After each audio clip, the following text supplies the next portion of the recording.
పుష్ప అంటే తగ్గేదే లేదు అంటే ఇప్పుడు ఇక్కడ ఎవరు తగ్గట్లేదు ఇక్కడ. అంటే ఎందుకు తగ్గుతారు? ఇప్పుడు పుష్ప 1 వచ్చింది, సినిమాలే సీక్వెల్ వస్తే కేసు మెల్లగా ఎందుకు పుష్ప రైజ్ అయింది, రూల్ అయింది, ఇప్పుడు ర్యాంపేజ్ అంటున్నారు.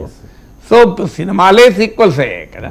అంటే మీరు అన్న స్టేట్మెంట్ కూడా నేను అన్న కాంటెక్స్ట్ మీరు రాంగ్గా కోట్ చేశారు. ప్రతి వార్త ఆగదు, కంటిన్యూ కాకుండా ఉండదు. అట్లా అంటే డొనాల్డ్ ట్రంప్ ప్రెసిడెంట్ అయ్యాడు, ఆయన ప్రెసిడెంట్గా November 5th ఎలక్ట్ అయ్యాడు. అంతకు ముందు వార్త అయింది, అంత తర్వాత ఇప్పటికి వార్త అవుతలేదా? అందువల్ల ప్రతి వార్త 2-3 రోజుల్లోనే చచ్చిపోతుంది అన్న కరెక్ట్ కాదు. ప్రతి వార్త ఎందుకు చచ్చిపోతుంది? ఇప్పుడు అమిత్ షా పార్లమెంట్లో వ్యాఖ్య చేశాడు, అది ఇప్పటికి చచ్చిపోయిందా? ఈవెన్ టుడే నడుస్తుంది కదా.